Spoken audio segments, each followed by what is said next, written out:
Hi, my name's Dave Hooper. I want to tell you a story that began with an innocent question.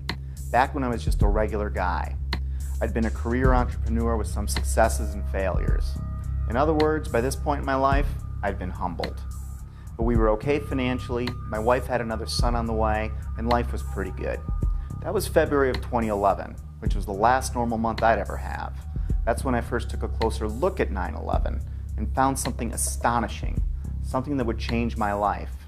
This is the story of how one simple accidental question came to be, and how it led to another, and then another, becoming a research obsession that crashed my belief system and drove my marriage, relationships, and sanity to the brink of disaster, and how out from that brink came my awakening. You can't write or talk about it, you just have to see it to believe it, and that's why this film was born. So let's start at the beginning, when my eyes first opened. Looking into 9/11 by itself didn't bring on this spiritual awakening, but it was the first domino to fall. You're about to get a peek down the rabbit hole, but just a peek, just enough to see that there is one. So get ready, because you're going to see some things that will test your beliefs and your notion of reality. So why don't we ease into it? Because you know what it's like when you first open your eyes after a deep sleep. That first light can be intense.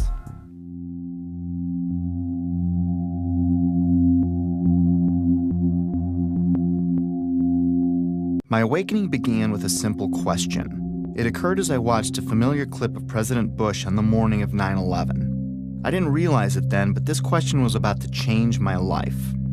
Bush is sitting at Booker Elementary School in Sarasota, Florida at 9:05 a.m. when White House Chief of Staff Andrew Card whispers into the president's ear. A second plane has hit the second tower. America is under attack. That first question was, why didn't the Secret Service get him out of there immediately? They didn't know how many planes were hijacked yet or what their targets were. There were actually 8 planes that were hijacked. We had 11 reports of hijacked aircraft. There were thousands of planes still flying. As many as a dozen planes were reported hijacked at one point. And it was no secret the president was there. The school visit had been made public on September 7th, 4 days prior to 9/11. How could anyone be so sure hijackers weren't already on the way? Yet there he lingered, even after 2 more flights were confirmed hijacked, Flight 77 and Flight 93, the Pentagon and Shanksville planes respectively. Somewhere I saw a story claiming the president's camp didn't want to scare the kids at the school, and that's why he stayed, which I found hard to believe. Well-trained professionals are going to risk the balance of power in the world to spare the feelings of a few kids who routinely practice fire drills anyway? Well, I guess the answer was yes, because Bush stayed until 9:34 a.m., a full 29 minutes after it was known we were under attack. Think about that. That would have been 29 grueling minutes for everyone, especially those assigned to protect the president, wondering if some hijackers gotten ambitious, maybe changed their plans in the last few days after the school visit was made public. I guess someone high up in the president's camp must have known or thought they were safe. I mean, what else could it be? But how could anyone have known that? It had me thinking, but it wasn't a huge deal. I was more intrigued by the type of people I came across who also had similar questions about 9/11. These weren't conspiracy theorists as I pictured them. These were people in government, aviation, civil defense, architecture, science, engineering, and the military. I decided to look further. I still had no idea the impact this would have on my life. I started by refamiliarizing myself with the incident, or I should say set of incidents. Of course, we all remember the second tower being hit, but I didn't put much thought into the other parts of that day. And soon after looking, I was reminded that there were several incredible events on 9/11. I put almost no thought into the particulars of that day for 10 years. But that was about to change. In chronological order, the official version goes like this. 4 planes were hijacked by 19 mostly Saudi Arabian terrorists who then flew or attempted to fly those planes into 4 U.S. buildings: World Trade Center 1, World Trade Center 2, the Pentagon, and the U.S. Capitol. 3 of them were successful. American Airlines Flight 11 hit the first tower, the North Tower, at 8:46 a.m. United Airlines Flight 175 hit the South Tower at 9:03 a.m. American Airlines Flight 77 hit the Pentagon at 9:37 a.m. At 9:59, the South Tower collapsed after burning for less than an hour. At 10:07 a.m., United Flight 93 crashed in a field in Shanksville, Pennsylvania. Then at 10:28 a.m., the North Tower collapsed. And I barely remembered that a third building at the World Trade Center, Building 7, collapsed at 5:20 p.m. to close out the day. The National Institute of Standards and Technology, more commonly known as NIST, backed up the official government version that intense fires weakened the steel and caused all 3 buildings to fail, including Building 7, which oddly enough was not hit by an airplane, nor was it exposed to jet fuel, which is what I thought melted the towers to get that progressive collapse started. And you had that intense heat probably weakened the structure as well. As I looked for answers, I found Shyam Sundar of NIST stating, "The buildings were not brought down by explosives. Until then, I didn't know explosives were even in the conversation. And like hearing a child claim innocence before a question is even posed, it had my eyebrow raised." World Trade Center 7 collapsed because of fires fueled by office furnishings. It did not collapse from explosives or from fuel oil fires. While researching the official government story, I saw a news flash that the 9/11 families wanted an investigation of World Trade Center 7. I was a bit surprised. Why would they be questioning the official story? That seemed a little out there, but who could be more invested than they were? So I listened to what they had to say. Our perception of what happened on September 11th is very different from the general public's perception, I'd say, for the most part. I believe that the public is still uninformed about most of the issues that are surrounding them. I just don't think the public at all knows. They want to believe. I think the truth sometimes can be frightening. There's some deep, deep explaining to do. The bottom line is that it needs to be investigated. We have to demand a new investigation. I want justice here. Nobody ever stopped to have a scientific investigation. A scientific investigation. A scientific... What did these families know that I didn't? It's obvious once you look, they've been trying to say something is wrong, and we need to look at 9/11 more closely, especially Building 7. And they weren't alone. I found an endless sea of organizations, rallies, websites, books, and films about that day, but I never really heard about any of them on the evening news. The families and many others were pointing to World Trade Center Building 7, the last one to collapse. I wanted to research what was so special about Building 7. We were only a few days away from launching my new business when I shared with Betsy that I didn't think there was any harm in pushing it back a bit so I could look into Building 7 for myself. This news, combined with the controversial nature of what I was looking into, was met with less than enthusiastic support by my wife, even though she tried to hide it. It was understandable. Remember, our baby was due in a few months, and I was suggesting changes, but they weren't too big and she was okay with it, so I moved forward. And that's how it began. I didn't know it then, but I set us on a course that would lead our marriage to the brink of disaster. But that hadn't happened yet, so let's pick this back up at Building 7. Here are some basic facts. World Trade Center 7, which was located in downtown New York City, is sometimes called the Solomon Brothers Building, but is most commonly referred to as Building 7. With construction beginning in 1984, it benefited from many modern advancements in building technology. It was a 47-story, steel-framed, fireproof skyscraper standing 550 feet tall.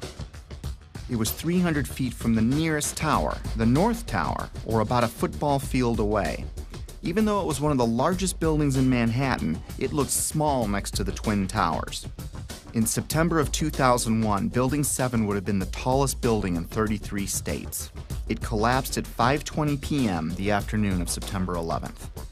Even though Building 7 was not hit by an airplane, The official explanation for all 3 buildings that collapsed was that intense fires weakened the steel, resulting in total symmetrical building failure. The official story goes on to state that in Building 7, column 79 gave out first, starting a progressive failure of the remaining columns, which allowed the building to fall almost as fast as a bowling ball would into its own footprint. If a building that size accidentally collapsed on any other day, it would have been as famous as the Titanic sinking. Yet according to a 2006 Zogby poll, 43% of Americans never even heard of Building 7. Building 7 housed the CIA's largest station outside of Washington, D.C. It also contained the Secret Service's biggest field office. The IRS, Department of Defense, and the SEC also occupied entire floors. The mayor's emergency management bunker was located in the building, but ironically, it wasn't used that day. The rest of the tenants were primarily banks such as Solomon Smith Barney, which occupied the top 17 floors. Many government and SEC documents for cases primarily against Wall Street banks, but also including WorldCom and Enron, were destroyed, crippling the investigation into thousands of cases. At this point, I didn't think anything was too far out of place. I'd come across a few strange things, but I wasn't thinking conspiracy or anything like that. I did, however, find it a little odd that falling debris could set off a chain of events, ultimately turning Building 7 into a pile of rubble. However, I really didn't understand the physics involved, at least not yet. But I didn't need to understand physics to find it pretty strange that the whole building would crash through itself. I've played with Legos. Tip over? Maybe. But to pile drive through itself didn't make sense. At least the Twin Towers were hit by planes, but no plane hit Building 7. Sometimes it's easier for me to tackle complex issues with simple metaphors, so I thought of a stove. Then I imagined what kind of materials would I need to add to the fire so that all 4 legs would collapse simultaneously, and I couldn't answer it. Better yet, let's say I stacked 10 stoves on top of each other, and then I welded them together to better represent any of the buildings that collapsed that day. Now I go and light, let's say, the 7th stove up on the stack. What could cause the 7th stove's legs to give out simultaneously and cause every other stove below it and above it to break apart into tiny pieces, crashing to a pile of rubble in a few seconds? And how could that happen 3 times in a row? After breaking it down, I felt a little pit in my stomach for the first time, but I assured myself that I must be missing something. With that said, it was time to take a crash course in high-rise fires. It seems that high-rise fires are more common than I thought. I found hundreds of them. According to a 2011 report by the National Fire Protection Association, there are an average of 110 fires each year in buildings over 13 stories tall.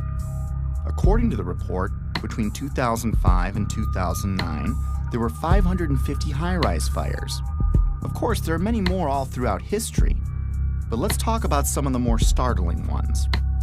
Sao Paulo, Brazil, the Joelma building, 1974.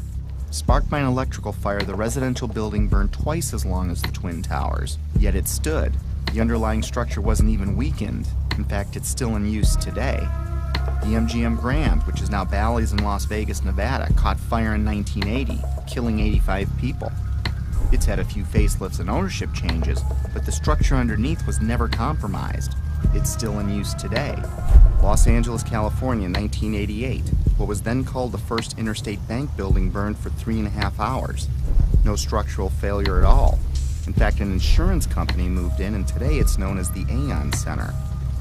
In 2004, the Parque Central building in Caracas, Venezuela, the country's tallest building, burned for 17 hours. The facade was repaired, and it is in use today. Philadelphia, Pennsylvania, One Meridian Plaza, 1991, burned for 18 hours. It stood. Beijing, China, the Mandarin Oriental Hotel, burned for 6 hours in 2009. It stood. Chechny's tallest building burned for 7 hours in April 2013. It stood. Dubai, Moscow, Zurich, and on and on. I was starting to see a trend. Fires don't melt steel or cause buildings to collapse. The World Trade Center has itself burned many times with no structural failure or weakening. Some significant dates include February 13, 1975, when the 9th to the 14th floors burned for 3 hours. No damage or weakening of the structure was recorded. The fire began in an electrical wiring closet on the 11th floor. Some fire department officials and building officials here say that there's no chance the World Trade Center could become a type of towering inferno. And in 1993, it survived a bomb detonated in a highly vulnerable area with no structural damage caused by the fires that resulted from the explosion. There was, of course, damage from the bomb, which had to be repaired. But through it all, the towers have always stood. Sometimes buildings do collapse because of structural failure, but it's usually a design problem or earthquake damage or a controlled demolition. Buildings don't come down because of fire, but when they do collapse, they tend to tip over and stay connected. After reviewing hundreds of fires, I could find only 3 occurrences of fire bringing down a steel-framed high-rise in all of history, and all 3 were on 9/11. High-rise buildings simply do not collapse due to fire. Collapse of World Trade Center 7 was primarily due to fire. But there's a problem. Office and open-air jet fuel fires cannot melt steel. A lot of things in these kind of buildings have to be fire resistant by nature. It's required by code. So there really isn't a whole lot of fuel in there to begin with. The National Institute of Standards and Technology said that the maximum air temperatures was about 1,800 degrees or 1,000 degrees colder than what's needed to melt steel. And it takes a blast furnace with air blowing with blowers to try to get steel to melt. So if you have a flame at 750 degrees, you can hold that flame under a steel beam forever, and you'll never reach a high enough temperature to bend steel, let alone melt it. This would have us to believe that these was a typical office fire, scattered office fires, if you will, that brought this building down. Since the mid-60s, I've tried to follow high-rise fires, and I'm not aware of any high-rise building that have come down as a result of fires. And seeing black smoke come out the windows, that means that the fires were oxygen starved. Kerosene would have burned off very quickly. What wasn't destroyed in the initial fireball would have been consumed fairly rapidly and would have only really served as an ignition for the rest of the material. None of which would have been, in my experience as a fire protection engineer, hot enough to sufficiently soften the steel or damage the steel to result in a total collapse of the building. Well, we're told that the planes hit the buildings and there was an explosion and a fire, and about an hour and a half later, in the case of the North Tower, the buildings collapsed due to structural weakening due to the fires. Fires in high-rises have never brought down a steel frame high-rise building at all, ever. The bottom line is this. Steel-framed high-rises don't collapse, especially into their own footprint, because of fire. This is why builders and architects have loved steel for 100 years. A fire typically can't compromise the steel structure. Of course, 9/11 was not a typical day with typical fires. Jet fuel was involved. But the kerosene, or the jet fuel, just can't explain it. Set aside for a minute that only 2 of the buildings were subjected to kerosene. Now think of a kerosene lamp or a kerosene heater. In the history of kerosene lamps, I have never heard of one being melted because the fires were too hot. In fact, the World Trade Center fires were starved of oxygen and therefore heat. You can see it in the black smoke coming from the towers. Yet molten iron was found in the rubble of all 3 buildings. Something else had to provide the heat and energy needed to liquefy, melt, or even microscopically bend the steel in any of those 3 buildings. And unless you work for NIST, scientists agree that neither jet fuel, nor the furnishings inside those buildings could have heated the steel enough to melt it. I was starting to realize that something else must have been involved in the collapse of at least Building 7, if not all 3. Okay, maybe airplanes weakened the structure of the Twin Towers, which we'll be looking into more deeply later. For now, believe it or not, planes have hit many buildings throughout history and none fell. Of course, none were hit with planes as large as the ones on 9/11, but that still leaves Building 7. I couldn't explain it. Can you tell me that if I throw a flaming chunk of metal off of one building, I can make the building next to it collapse in on itself a few hours later? Why do demolition companies even exist if you can just light a few random fires and wait for an implosion? Maybe the steel structure in Building 7 was so badly damaged from falling debris that the entire structure was compromised. It still can't explain the symmetrical collapse, but I looked anyway. Other buildings that have suffered severe structural damage by natural disaster or bombs didn't disintegrate into rubble piles. They stayed together in some way. Even the buildings in the Trade Center complex that suffered worse damage than Building 7 didn't collapse in on themselves. This uneasy feeling was growing, but there was much more to understand about Building 7's collapse, especially before I started jumping to conclusions in my own head. I needed to hear from some experts. It just didn't add up, the way the whole thing sort of pile drove itself into the ground and all at near free fall speed. Collapses straight down into its own footprint at free fall speed. This is uncanny. There's 40,000 tons of structural steel designed to resist this collapse. This building had 40,000 tons of structural steel in its structural system, and that is intended to keep it from going anywhere. The animation sequence from the National Institute of Standards and Technology for their model, their mathematical model of the collapse of Building Number 7. And they have the inside members that one column gave way, which they claim resulted in the collapse of all the surrounding members, and then this precipitated a global collapse. This would just not be physically possible for a gravitational collapse. According to NIST, the failure occurred at column 79 on level 12. This means basically they're talking about a single columnar collapse or failure that resulted in a total collapse of the building. That just does not make any sense. Regardless of the engineering, the logic tells you that if you have a single failure at some random point in the building, that the entire building is not going to collapse. Buildings don't break that way.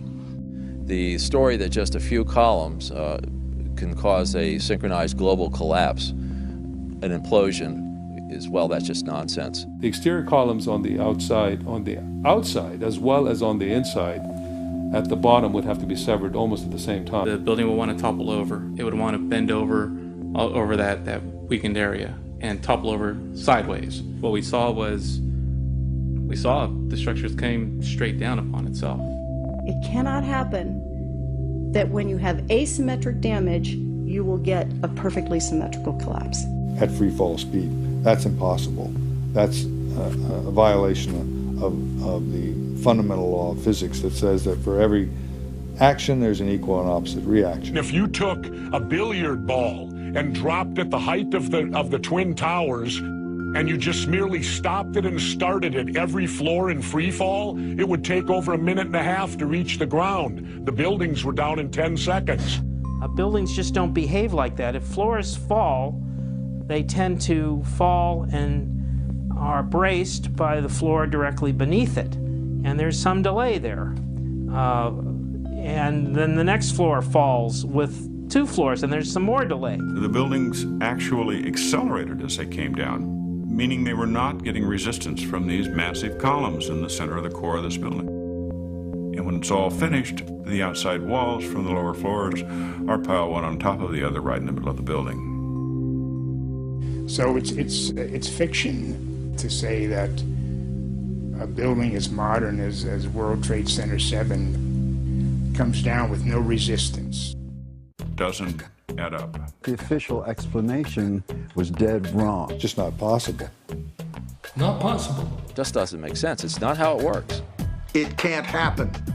Never before in history. It just can't happen. Well, that's just nonsense. And that cannot happen. Couldn't happen. It's fiction. There's definitely much more going on than just fire. This was a controlled event. The symmetry is the smoking gun. In short, the evidence is clear. We are witnessing not the collapse of a building, but its demolition. At the time, I was thinking, wait a minute. My heart was pounding, my adrenaline was flowing, and I had a knot in my stomach. You know, the collapse never looked right to me, but then again, I never really thought that it defied the laws of physics. My imagination started to run wild. Could the hijackers have wired the buildings? Maybe the government didn't want us to know how really lax their security was, and that's why they covered up this fact. Maybe it was pre-wired for some reason, but that made no sense. If it was a controlled demolition, it would explain how much of these buildings were reduced to ash. It would explain why the towers fell after burning for only an hour or so. It would explain why they imploded instead of tearing apart. It would explain why they all fell at close to free fall speed. It sure looked like a controlled demolition, in retrospect. I couldn't stop at this point. I needed to know more. Late nights, coffee, research. My life was changing before my very eyes. I had taken my very first step down the rabbit hole. Little did I know how much deeper it would go. By now I knew that fires didn't bring down the buildings. And even if fire could somehow melt steel, the buildings would not have fallen in on themselves. They would have tipped over or torn apart. I was starting to find credible people talking about controlled demolitions and the use of explosives and molten steel. My mind kept wandering, trying to imagine how all this tied together. But first, I still needed to understand more about what happened. And what we find down there is pools of molten iron. What does that mean? Several tons. Exactly. What is that doing there? The first responders see it. The structural engineers see it. It's documented by FEMA, the melting of steel. Normal office fires is what's supposed to have brought these buildings down, along with jet plane impacts. But jet fuel and office fires don't produce molten iron or molten steel. It doesn't begin to melt until 3,000 degrees. At one point, I think there were about 2,800 degrees. See the stuff he's pulling out? Yeah. It's red hot. 8 weeks later, we still got fires burning. The concept of molten iron is very important here. In order to get molten iron, you have to reach unbelievable heat levels. It takes much, much more energy than you could find with any combination of burning office furniture, jet fuel, or gravity. Molten iron can be an indication of the use of thermite. Thermite, thermate, and nanothermite are super hot burning substances used by the military that can cut through steel. It can supply its own oxygen so it can burn underwater. It would explain how fires burned at ground zero for 3 months even after the area was flooded. So thermite would also explain potentially the fact that the fires could not be put out at ground zero. The fires lasted for quite a while. The fires were finally put out on December 13, 2001, just over 3 months after 9/11, making it the longest burning building fire in recorded history. They burned underwater for much of that time. These fires were a big question mark. But first, it was time to take a closer look at NIST. They are the scientific agency backing the official version of events as most Americans know them. I was hoping they would curb my growing anxiety. Instead, what I learned about NIST made my heart sink. To understand NIST, you need to understand the relationship to explosives. They have vehemently denied that there were any. Not only did they not check for them, they state that none were used. Plain and simple.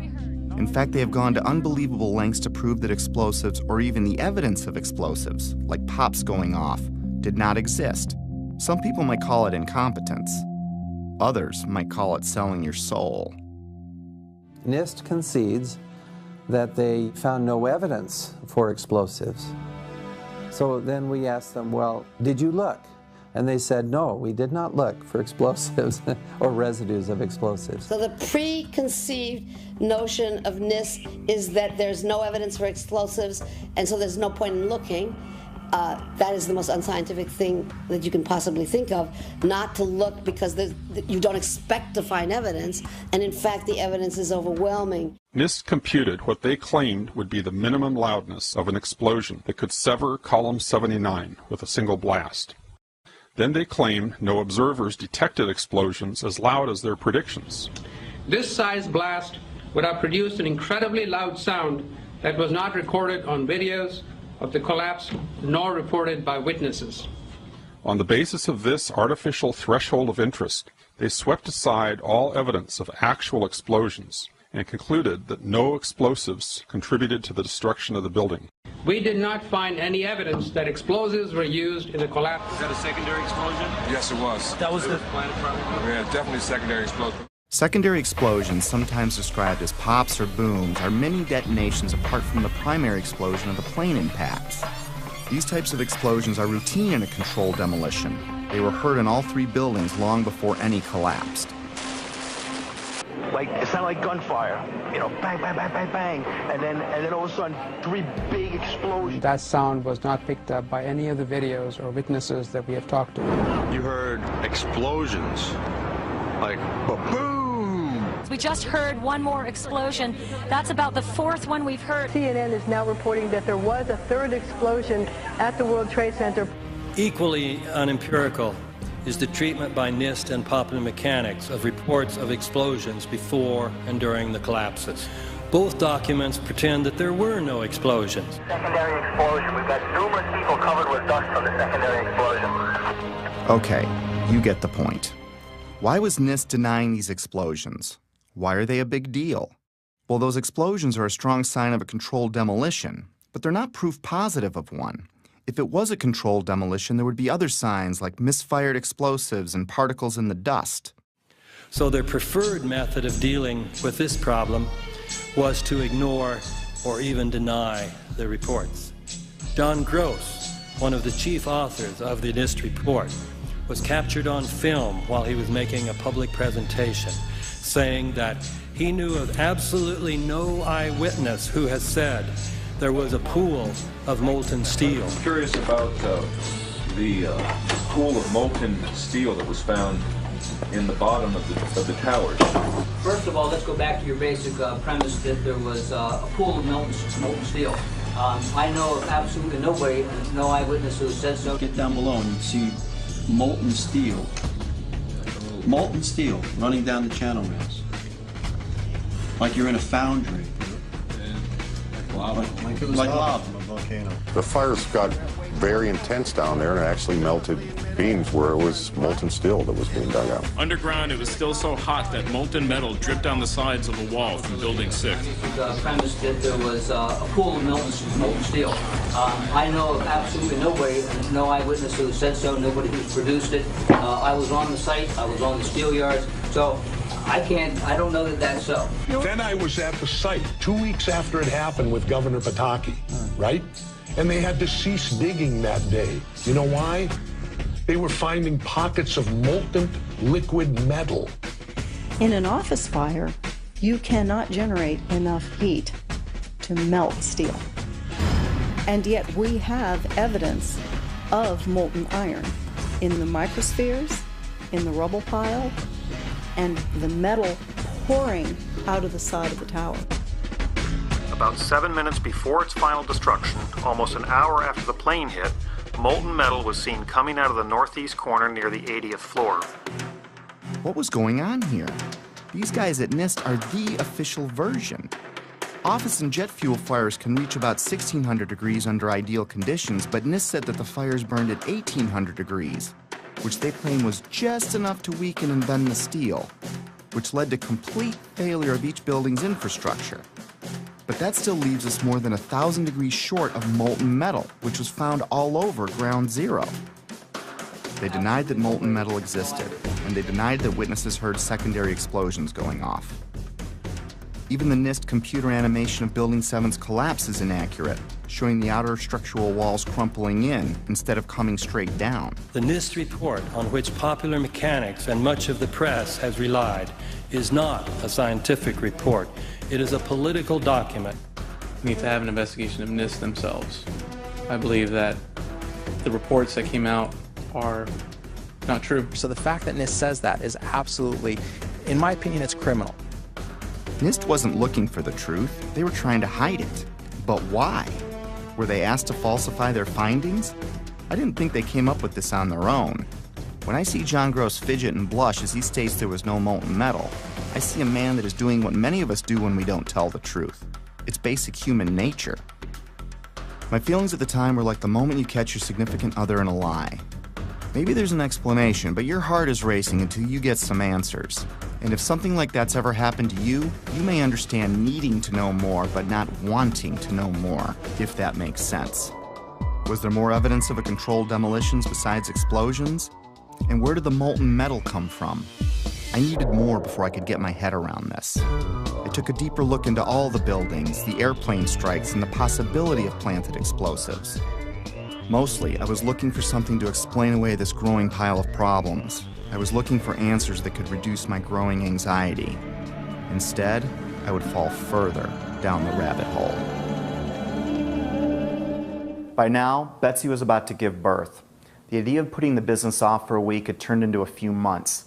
and I couldn't help from talking about my findings all the time, even though Betsy asked me to tone it down.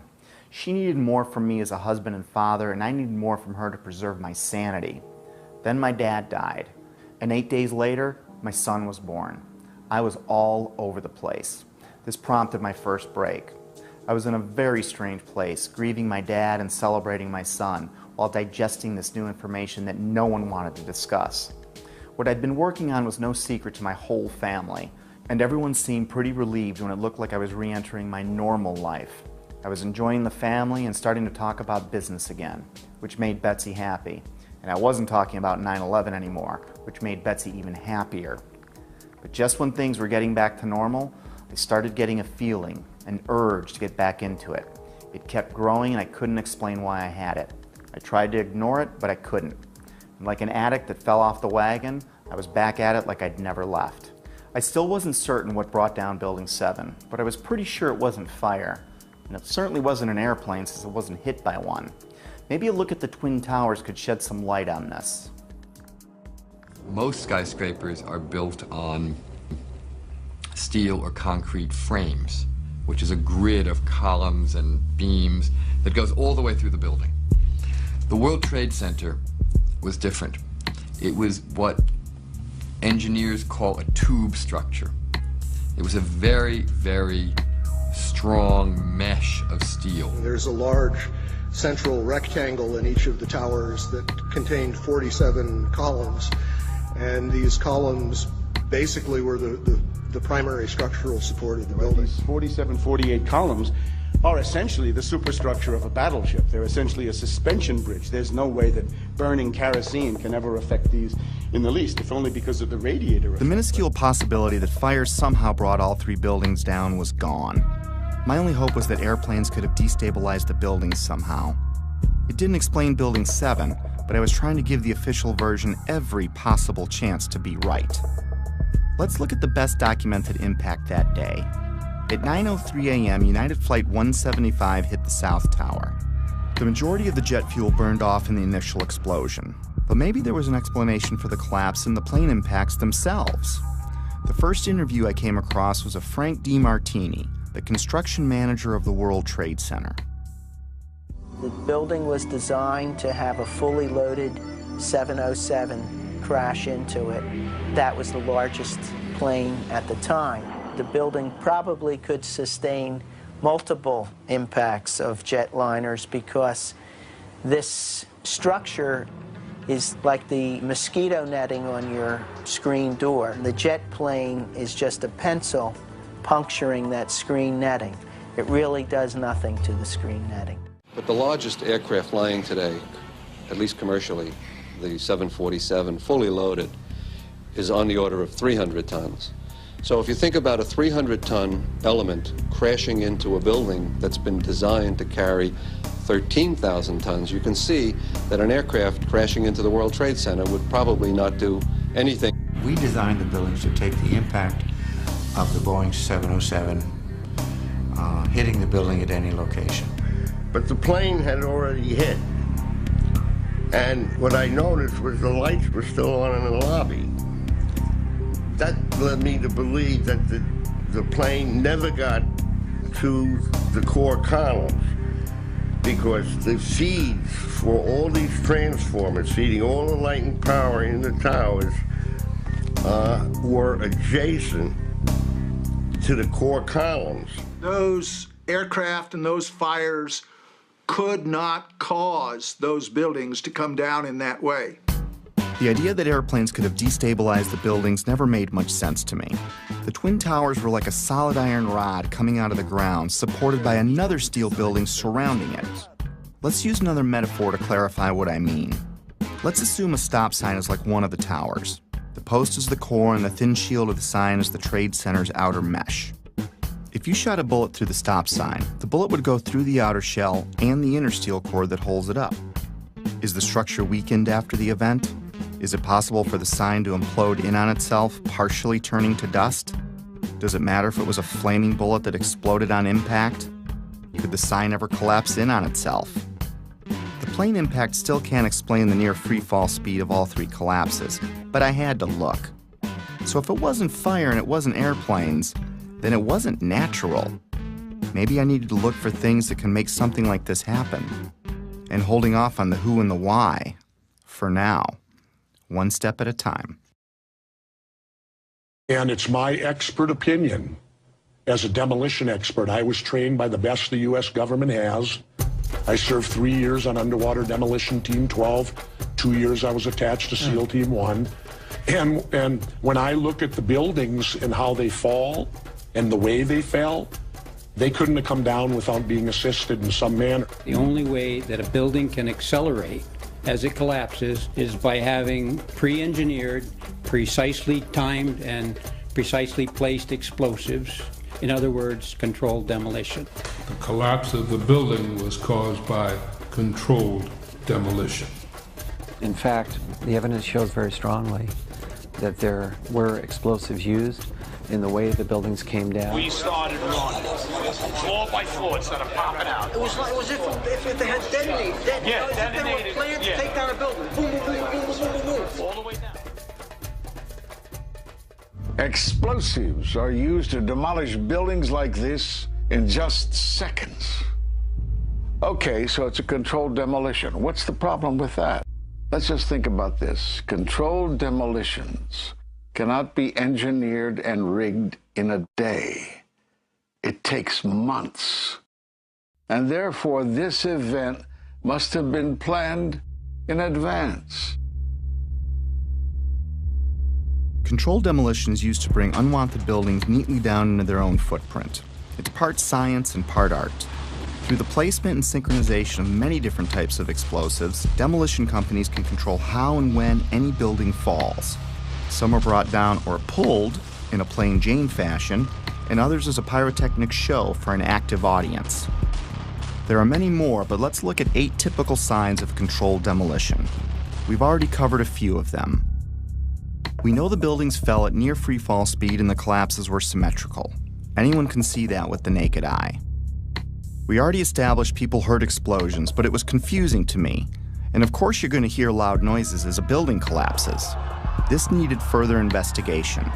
By now I was only going to trust my own eyes when it came to researching 9/11. I think it's too important an event to let someone else tell you what to believe about it. But I'm getting ahead of myself. There are 118 documented testimonies of explosions heard from firemen and other first responders alone, which took a court order to be released, and that doesn't include the maintenance employees or regular tower workers. After analyzing locations and timestamps, I broke explosions into 3 categories. Impact synchronized booms were explosions seemingly timed with the plane strikes in the seconds before and after the collisions. Pre-collapse pops were explosions heard all over the buildings from the time of the first plane impact until Building 7 fell. The final booms and crackle are the main body of explosives, which are detonated over the span of a few seconds, leading up to and through the collapse. It seems that explosives went off in different parts of the Trade Center when each plane hit. William Rodriguez, a 20-year maintenance employee of the Trade Center who was decorated for saving many people that day, was in the building when the first plane hit. Let's hear what he and a few others had to say about a subterranean explosion coinciding with the first plane hit. It was a huge explosion that came from under my feet, meaning that it came from the sub-levels between B2 and B3. And then there was a huge explosion at the top of the building. You could hear the difference from the bottom and all the way through the top. They were having coffee in the World Trade Center when the first plane struck. And all of a sudden it sounded like, I don't know where the subway is, but it sounded like a subway collision, a bomb. Just got out of the tunnel and it blew. The subway tunnel? Yeah. Yes, I was right there. I was down in the basement, came down, all of a sudden the elevator blew up, smoke. I dragged the guy out, his skin was hanging off, and I dragged him out, and I helped him out to the ambulance. What that man is describing sounds like an explosion, not jet fuel dripping down elevator shafts, as stated in the official version.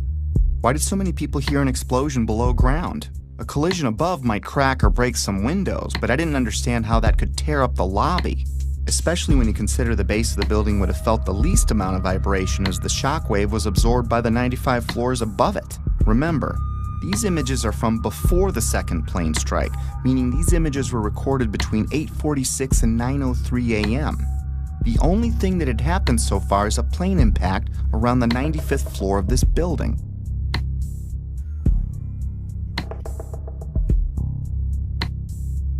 Right away, a guy from the Port Authority told him the damage was somewhere above the 78th floor.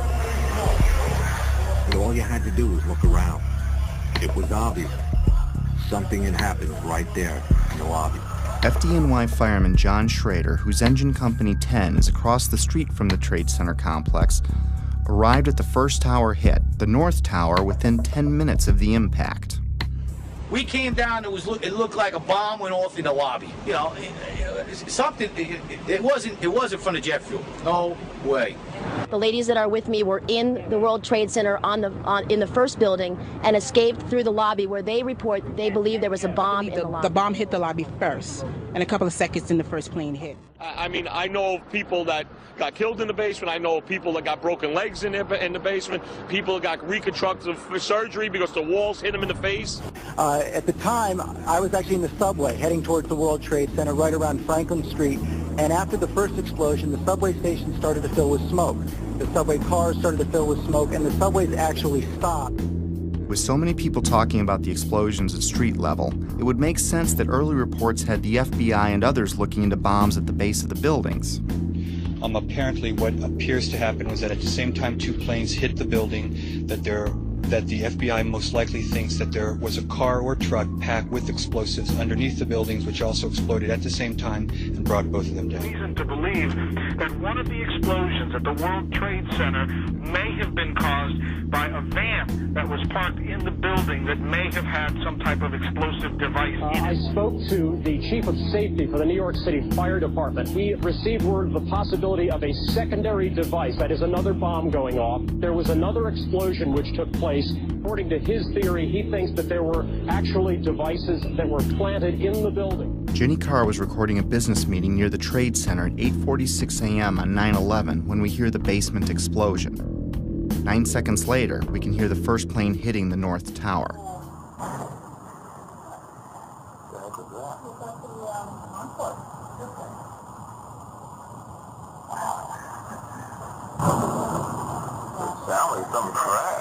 I think a bomb went off in the lobby first, then a plane hit the building, then another plane hit the other building. Let's discuss these pre-collapse pops.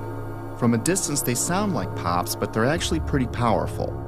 Hundreds of secondary explosions were reported at various times prior to the collapse of all three buildings. In a controlled demolition, these bangs are shaped charge explosives blowing out beams before a collapse. They can be programmed to go off hours or seconds before an implosion. These were mostly reported as secondary explosions by the first responders and reporters. We've heard reports of secondary explosions after the aircraft impact. Then somebody said that they saw an airliner go into one of those towers. Then, I don't know, an hour later than that, we had that big explosion from much, much lower. I don't know what on earth caused that. Here, hold on. You want to call your mother or something? You gotta get back. All right. The final booms and crackle are like the grand finale of a fireworks show. In a controlled demolition, the vast majority of the explosives are set to go off in an ordered fashion over the span of a few seconds as the building collapses. Depending on distance, this can sound like a rumble, booms, or crackling. That feeling that there was something else, that there may have been something else that brought those buildings down. There was a lot of talk there in New York of another explosion prior to the collapse of the first building. We could hear a rumble, which was about 5 seconds long, preceding the actual collapse, and then a boom when each of those towers collapsed. In this footage, which has been slowed, you can see white smoke emanating from the ground floor before the collapse wave arrives. It's an unsteady camera, but keep in mind whoever recorded this was running for their life. It was like watching a stunt car explode before it crashes at the bottom of the cliff. In this image, recently released by a Freedom of Information Act request, police department photographer captured an explosion originating at the base of the South Tower, just before the first tower collapsed. The explosions and shockwave before Building 7's collapse were captured in different ways. We're watching the building actually because it was on fire. The bottom floors of the building were on fire, and we heard this sound that sounded like a clap of thunder. 2 turned around, we were shocked to see that the building was, well, it looked like there was a shock wave ripping through the building and the windows all busted out. In the end, the evidence of explosions was ignored by the organizations behind the official version, like NIST, FEMA, Popular Mechanics, and the 9/11 Commission. My independent search continued. Up next, the kink in the roof. It's not necessary for there to be a kink in the roof of an imploding building, but when it does happen, it's a pretty sure indication of a controlled demolition. The roof can only kink in when the central support columns are blown out first, meaning the destruction of the building is coming from inside it, not outside. This is done by design so the building falls in on itself. The kink in Building 7 is clearly visible to the naked eye. Controlled demolitions are designed to let the top of the building fall through its inner core columns, which is typically the strongest part of any building. Watch the penthouse of Building 7 sink into the floor below it just before the collapse begins. Squibs. Squibs are the sixth indicator on our list. In demolition vernacular, squibs refer to visible blasts from explosive charges. Often they are visible through mistiming or malfunction in some way. Usually they are hidden in the debris cloud. In simple terms, squibs are visual evidence of explosives. Squibs were recorded from the moment of the first plane impact through the collapse of the last tower. For me, they went unnoticed until I looked at the video more closely. These stills captured squibs as the towers collapsed. The official version stated these squibs were compressed air caused by the pancaking floors, which squeezed air to the point of bursting out a window. The seal of the building was already broken when the collapse began. Logically, if it was compressed air, it should have found the path of least resistance through the broken part of the building.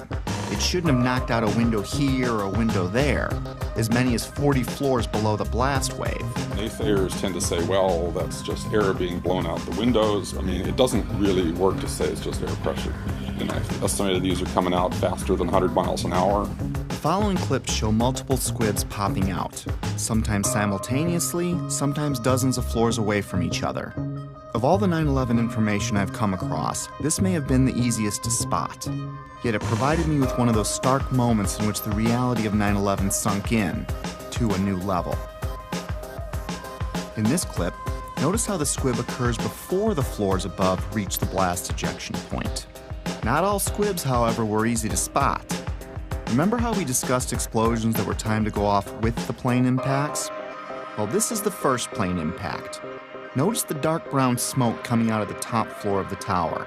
This smoke is already dissipating before the plane strikes the building.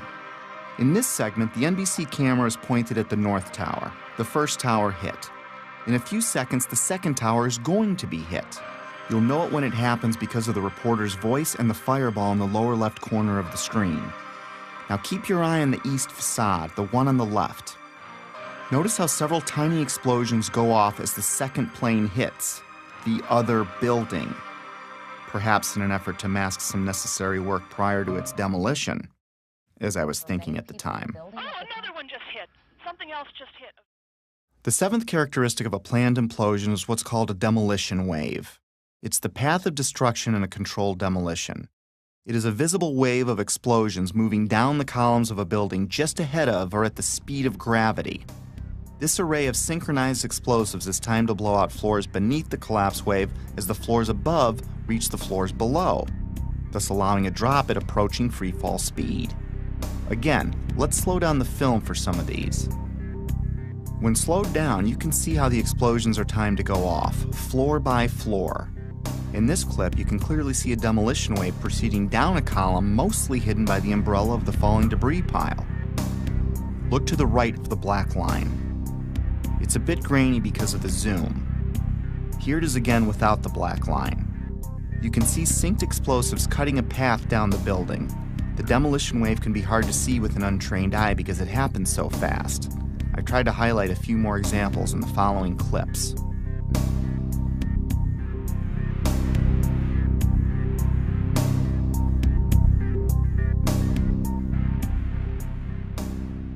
Often buildings being demolished will have a mesh around them to keep projectiles from shooting away. In the case of the Twin Towers, there were thousands of pieces of steel jettisoned out much further than they could have if it were a gravitational collapse. Some pieces were ejected laterally over 600 feet. Some of these pieces weighed several tons. Let's listen to what a few experts had to say on the topic. Window mullions and things went up and out. That kind of stuff can't happen with just pure air pressure of floors getting sandwiched together. Large multi-ton beams were hurled hundreds of yards laterally. Gravity works vertically, not laterally. The fragments which are being, which is coming out of the tower, obviously being kicked out by an explosive action. And here it is trailing white smoke the whole time. It really is indicative of some kind of explosion. I'm no physicist, but if this was a gravitational collapse, there is no way that multi-ton beams can land 2 football fields away. I've lived in high-rises my whole life, and I've dropped things off my balcony, things like shoes and computer monitors. All they do is fall straight down. Even aerodynamic items like plates never ended up across the street.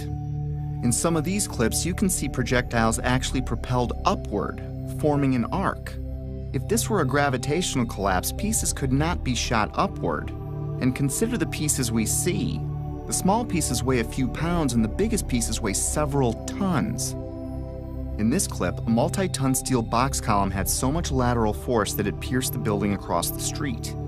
To give you an idea of its size, here you can see a construction worker standing at the base of the box column being installed. If I can't chuck a shoe more than 150 feet from the 50th floor of my building, how much force do you need to get a multi-ton steel girder to triple that? I could pretty much rule out a gravitational or progressive collapse with the physical dynamics I'd seen with my own eyes.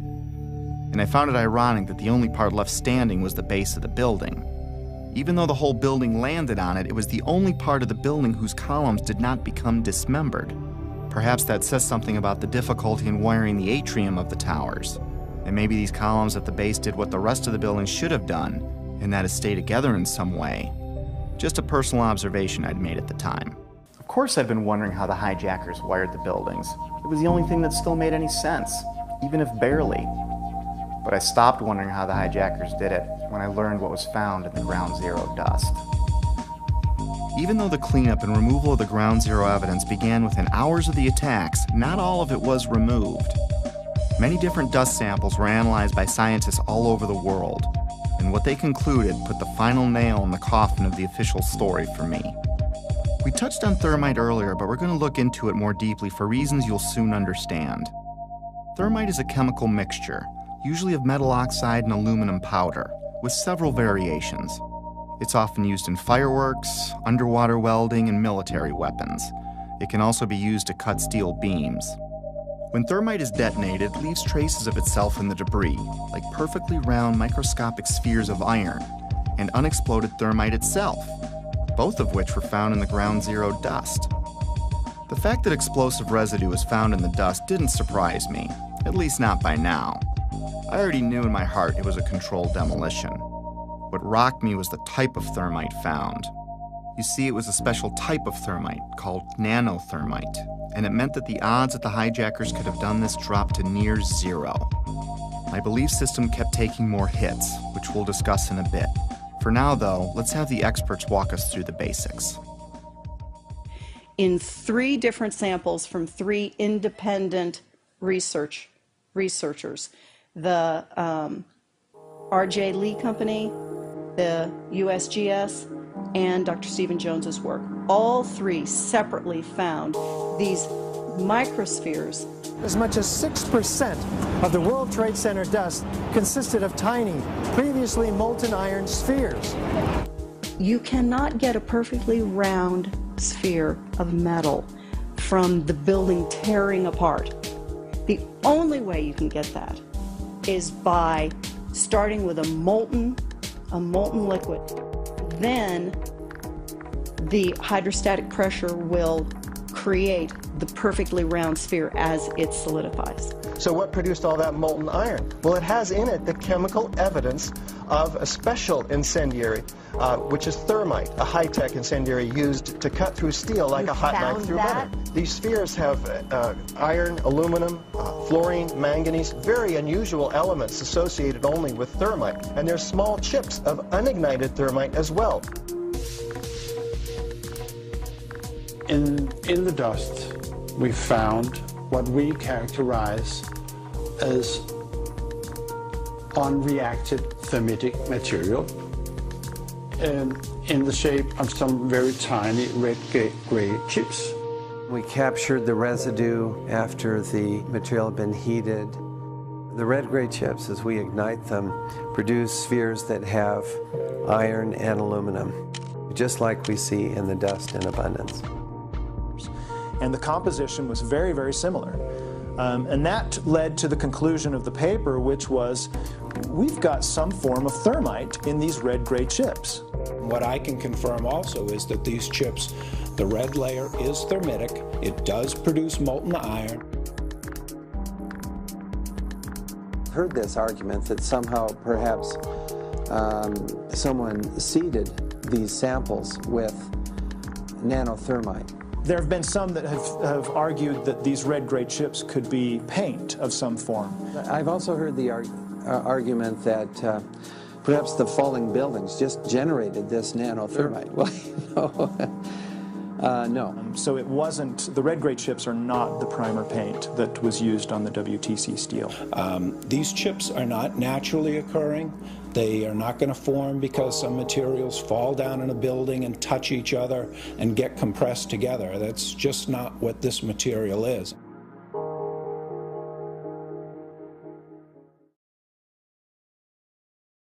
What we have found is a modern version of thermite, which we call nanothermite, which is produced in a different way. It is not just two powders being mixed. First of all, the iron oxide grains are uniform and approximately 100 nanometers across. That's very tiny, much smaller than a human hair. The aluminum occurs in plates that are about 40 nanometers across. I have no idea how to make those. I mean, this is a high-tech material, and it's embedded in a carbon-rich matrix with order. These red-gray materials have very orderly sheets containing aluminum. This is a material that is made up of nano-sized particles that are all very uniform, very symmetrical. The aluminum appears in thin platelets about 40 nanometers thick. It is the small size of the particles involved in this material that allow us to characterize it as nanothermite. These really are sophisticated materials and probably only developed in a laboratory. This is very high-tech thermite, nanothermite. It's not found in a cave in Afghanistan. It's produced in very sophisticated Defense Department contracting laboratories. We compared our spike that we got with a spike from known nanothermite, which is produced at a military laboratory. Their measured energy released with known nanothermite was less than these red-gray chips. What we are dealing with, I think, in World Trade Center is modern military material which is unknown to the general public. It takes steel and it creates molten steel.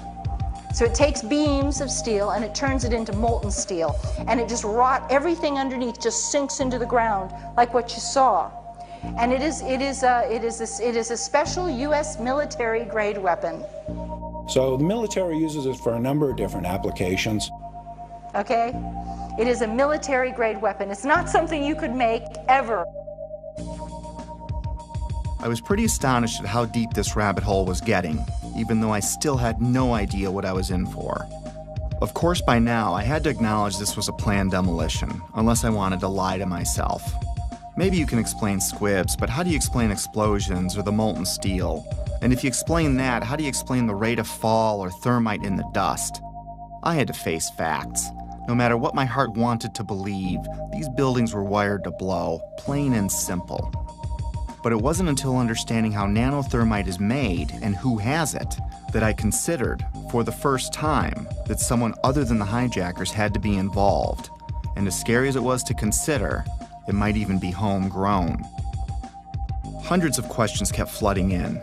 Why would underfunded guys on the other side of the world use something so exotic as nanothermite that could easily be tracked by our intelligence services?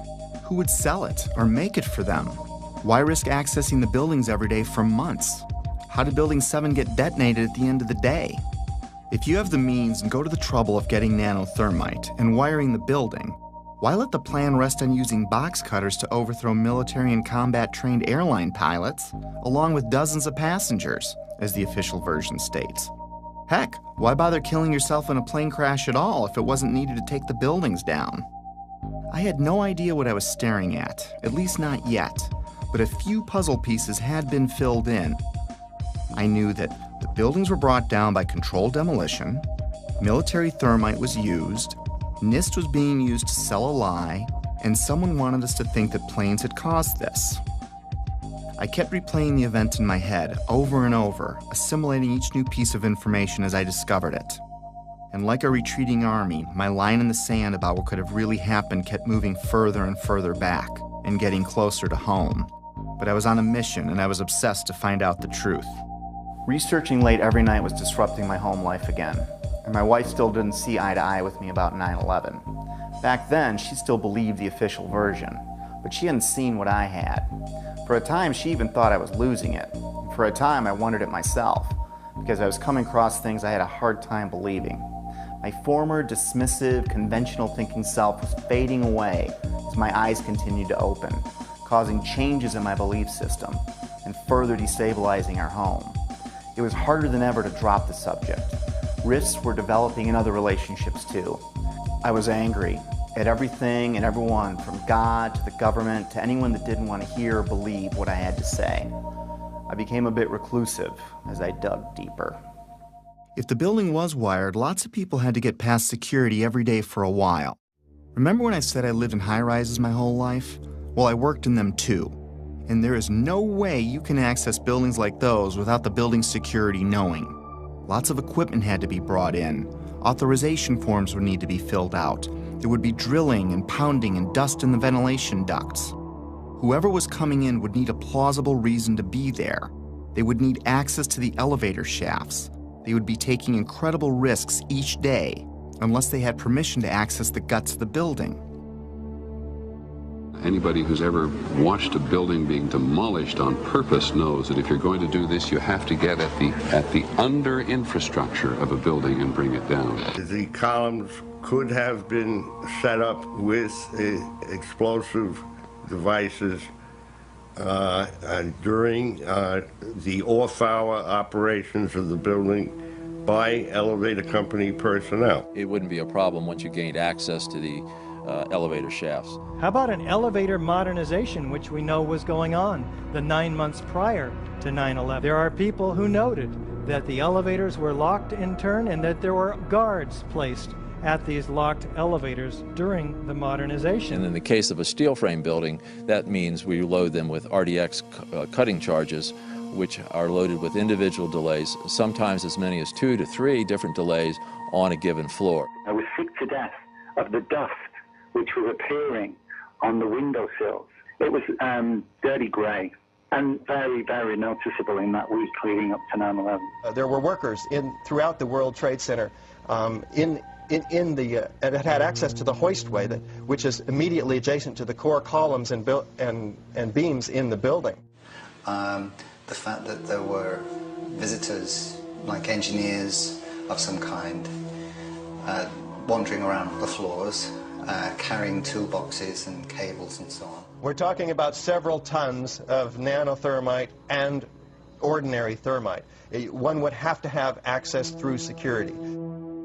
Video cameras caught trucks arriving at the World Trade Center from about August 23rd until every night until about September 2nd, September 3rd. And the trucks were arriving at about 3 o'clock in the morning when everybody else had left the building, including the janitorial trucks. Something was brought into that building that would help with the detonation. There may have been work done on the detonation before. It may have been going on for months, but whatever they needed at the very end, they came and brought in that 10-day period.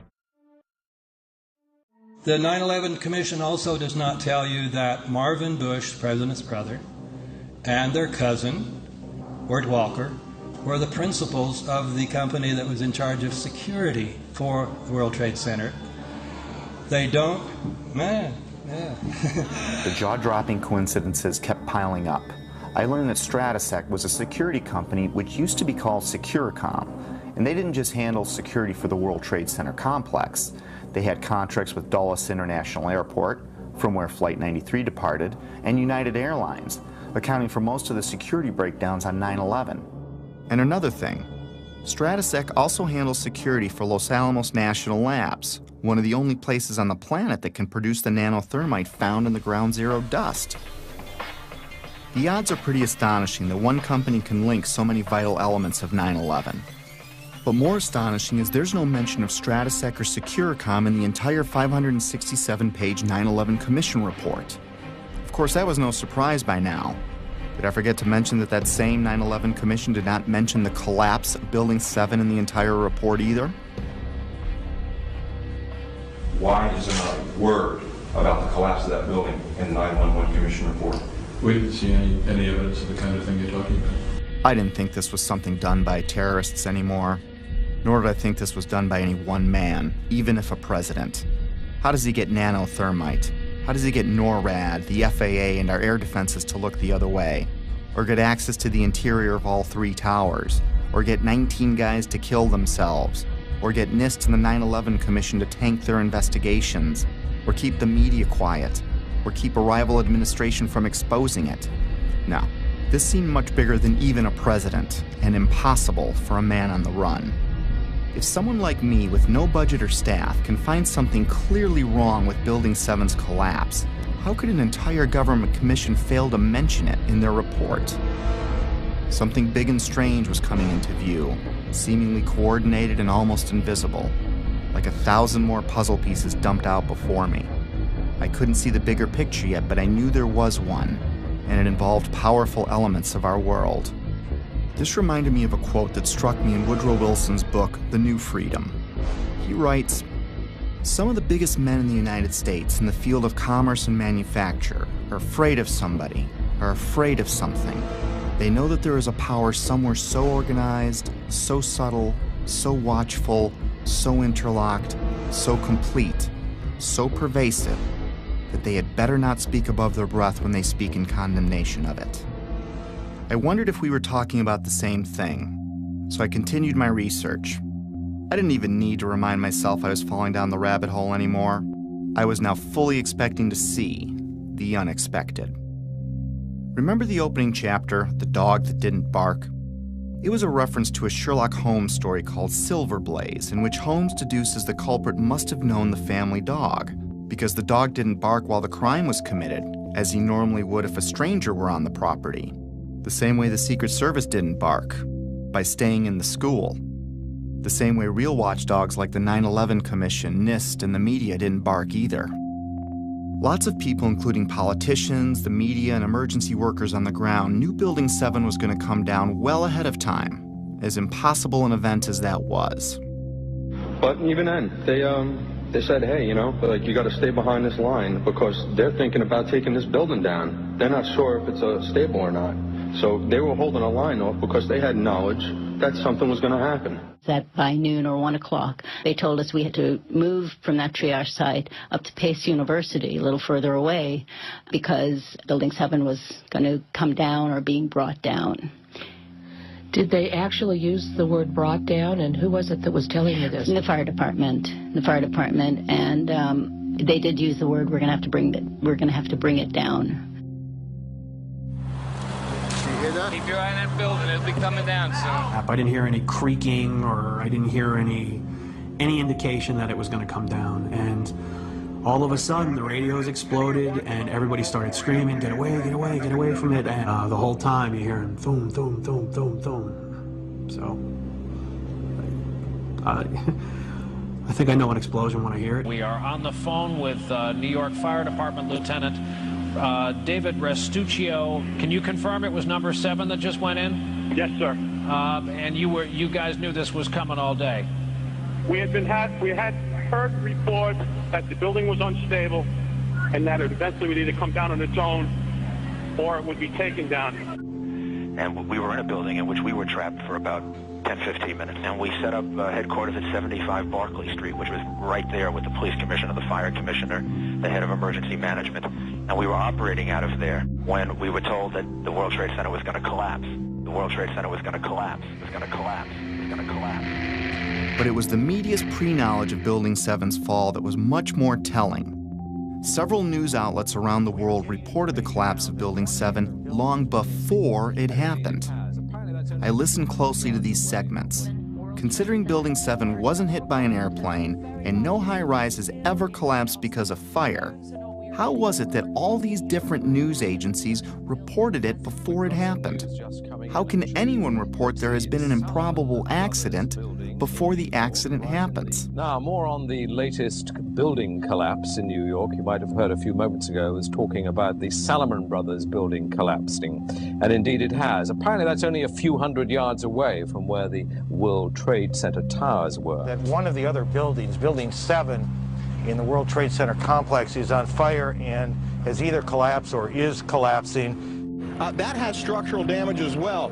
We saw a lot of glass broken out, and a corner of the building appeared to be in distress, and there's concern that there might actually be another collapse of that building. We are getting word from New York right now that another building has collapsed. Is that smoke coming from this third collapse? Okay, that is what we're understanding, which makes sense because it looks like the sun is going down. But I'm hoping that enough people have cleared out of downtown Manhattan so that perhaps it wasn't as full as it might be normally around 5:30 on a Tuesday. That information, of course, take a look at that right-hand side of the screen.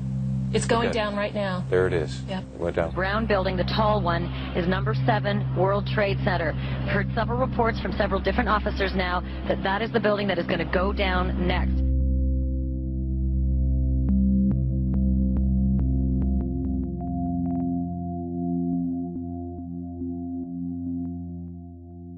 The media has played an important role in shaping the official story, even to this day. The idea that the buildings fell because of planes and fire was instilled in the public's conscience early and often on 9/11, and it started before any buildings fell. And that perhaps they're buckling under the force of the collision or the hole that's resulted from these two planes. My sense is that just one, the velocity of the plane and the fact that you have a plane filled with fuel hitting that building that burned. So structural damage, as you had suggested, probably led to this building going down. We are seeing... It was because the building had been weakened during this morning's attacks.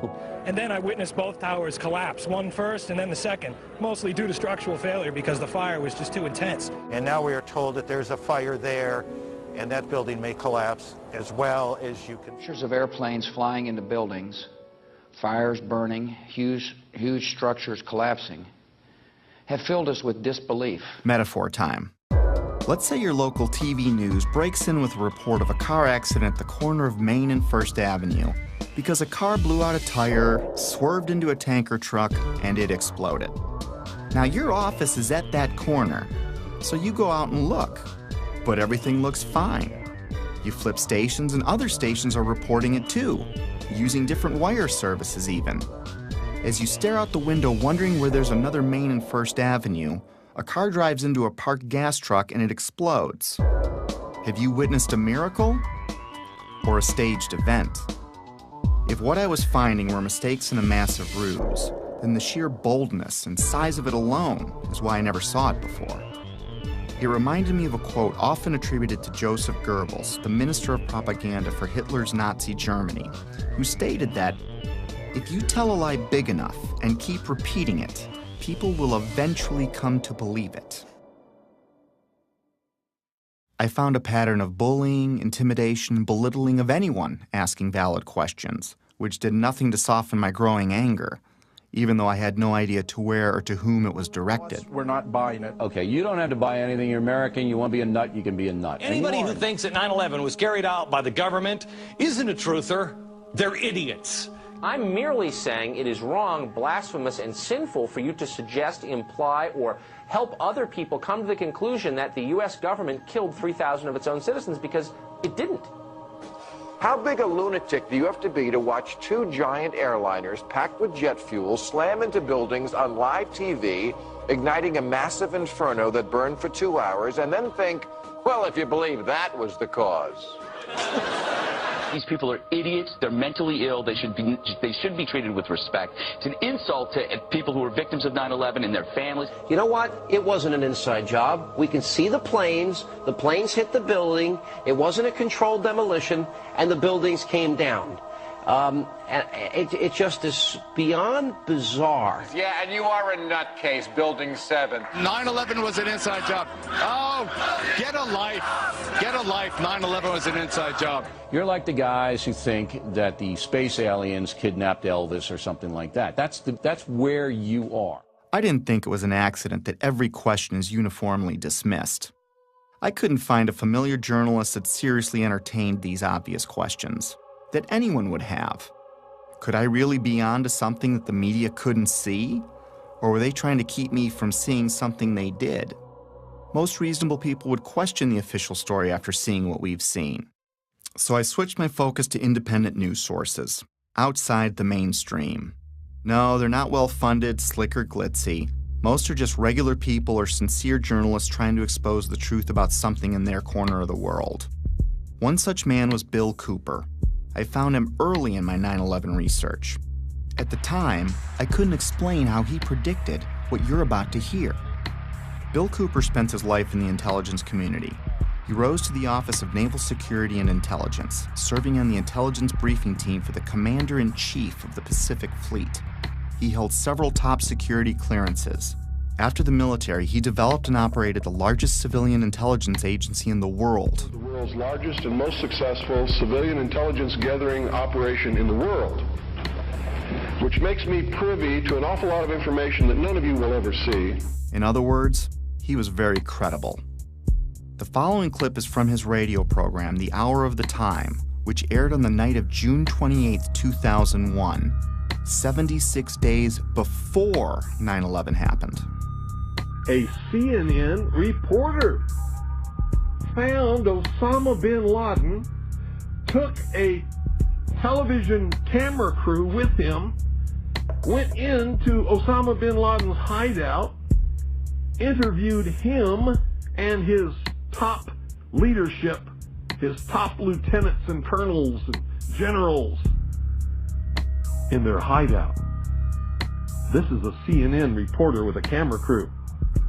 And he came out and told everybody, within 3 weeks, Osama bin Laden is going to attack the United States and Israel. Now, don't you think that's kind of strange, folks? You see, because the largest intelligence apparatus in the world, with the biggest budget in the history of the world, has been looking for Osama bin Laden for years and years and years, and can't find him. And whatever is going to happen that they're going to blame on Osama bin Laden, don't you even believe it.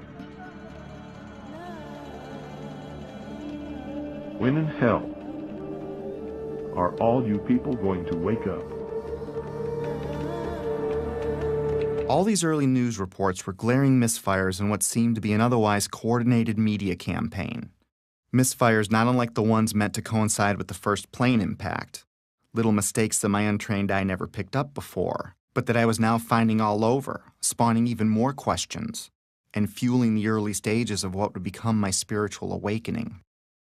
As I continued finding evidence leading me away from the official version, it was not surprising the main body of evidence was being removed within hours of the attacks, cleaning up a crime scene with no real investigation. Because what they did immediately after 9/11 was they started removing the steel, the debris from Tower 7 and all the towers immediately. 400 truckloads per day of material were taken away from the World Trade Center site and sent to China for recycling. There were laws violated in the destruction of that evidence. I was starting to believe that things like the immediate cleanup were probably no accident. And to discover what was really happening, I'd need to find the ones behind the cleanup and the coordinated media and NIST and FEMA, the Federal Emergency Management Agency, which in another huge coincidence arrived at New York for a training exercise on Monday, September 10th, the night before 9/11, which is convenient as they oversaw the cleanup of Ground Zero. To be honest with you, we arrived on late Monday night and went into action on Tuesday morning. And not until today did we get a full opportunity to work. Over time, it got easier to find puzzle pieces, like the following testimony by Norman Mineta, the Secretary of Transportation in 2001, who was with Vice President Dick Cheney in the morning of 9/11. And like so much other important information, this interview would also be left out of the 9/11 Commission report. During the time that the airplane coming in to the Pentagon, there was a young man who would come in and say to the Vice President, the plane is 50 miles out, the plane is 30 miles out. And when it got down to the plane is 10 miles out, the young man also said to the Vice President, do the orders still stand? And the Vice President turned and whipped his neck around and said, of course the orders still stand. Have you heard anything to the contrary? Well, at the time I didn't know what all that meant. And the flight you're referring to is the flight that came into the Pentagon. Oh, God. The Mineta testimony launched my investigation into the Pentagon, Shanksville, the hijackers, and many other aspects of 9/11. And if I thought I was a long way down the rabbit hole already, was I way wrong. My belief system would ultimately be shattered, but rebuilt to accommodate my evolving worldview. Back then, however, I was only a few months into my investigation, and I was going through a full scope of emotions, and frankly, having a difficult time handling all of them. Denial, curiosity, fear, disbelief, paranoia, anger, and heartbreak. And I would go through many more. I was still unable to reconcile all the data in front of me. I couldn't see the bigger picture at the time. But like the wind, it can't be seen, yet we know it's there because it leaves evidence of its existence. Very much like the trail of breadcrumbs I'd been researching over the last few months. But it's not something I could understand in one sitting. It took time. Coping with the flood of emotions took a while. I didn't have anyone guiding me or anyone to talk to about it. I felt like I had no foundation, like the ground was crumbling beneath me. The truth is hidden by several mechanisms, especially the limits of our own preconceived beliefs. I'd been so ignorant and dismissive, but now I wondered what else I'd been fooled about. Over the years, I came to see that we're in a battle of information, a battle of beliefs, or a spiritual battle, if you will. I also came to believe that 9/11 is only one battle in a much larger war, a war I couldn't see yet, but one that I was well on the way to discovering. This is a lot to take in, and we all wake up at our own speed, if at all, which is why I stopped after only looking at the Trade Center portion of the attacks. There is so much more to this, but it's easier to process in smaller chunks. Betsy and I woke up at different speeds. My eyes started opening pretty quickly, but it took Betsy a few years, even though we talked about it all the time. It wasn't until she watched early versions of this movie that she began to believe me. I clearly remember the day in June of 2013 when she came voluntarily and shared her own thoughts about her own 9/11 research, something she'd never done before. And I knew by talking to her that her eyes were finally opening too. It probably saved our marriage. Getting past that stumbling block opened the door for us to reconnect. If there's a pit in your stomach, don't be overwhelmed or scared. Whatever's behind all of this has been there for a long time, and I'm sure you've lived, loved, and laughed in that time. And you still will. The shock will wear off, and what will be left is a much better understanding of how the world works, which makes the bad guys' jobs harder. Over time, the discomfort and confusion subsided, and I went back to my life, with clarity and new hope for what's ahead. Today I'm able to laugh and be happy and look forward to the future like everyone else. I have all that, and I'm more aware of important things happening around me. So if you want to forget everything you've seen, go back to your regular life. Soon you'll forget about all of this. Our defense mechanisms work that way. But if you decide to jump down the rabbit hole, my advice is to seek your own answers, do your own research, and don't let anyone tell you what to believe about anything. Because until you see it for yourself, it'll be hard to ever understand why it's so important to know it exists.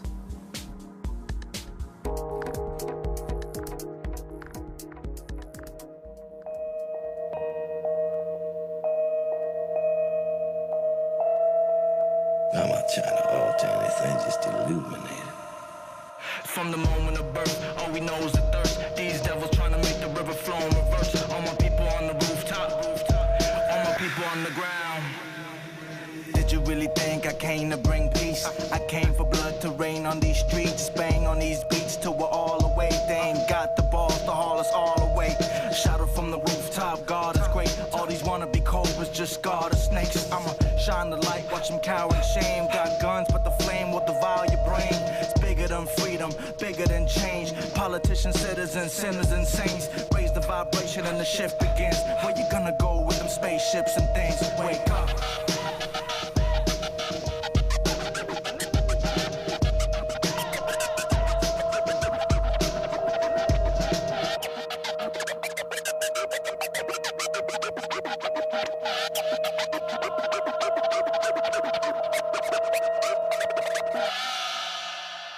In the kingdom of the cowardly lions, undoubtedly the tyrants and keepers of the sleeping giants. From the minds to the Zionists and overnight messiahs, setting fire to the fire, cause I'm preaching to the quiet kids, speaking in defiance. Read through the lines, keep your eyelids open if you're blind to the science. Can't incite riots without violence, cause Lord willing no one killing them with kindness. Raise a train to invade our neighbors, paid renegades, take aim at the natives. No hiatus from these faith crusaders, stage all out wars in the name of the creators. Is it all cause they hate us or underestimate us? Why, Lord, do you forsake the poor like racists? Agents of Satan with the faces of saviors, but it takes more than Green Berets with AKs to save us. Trust.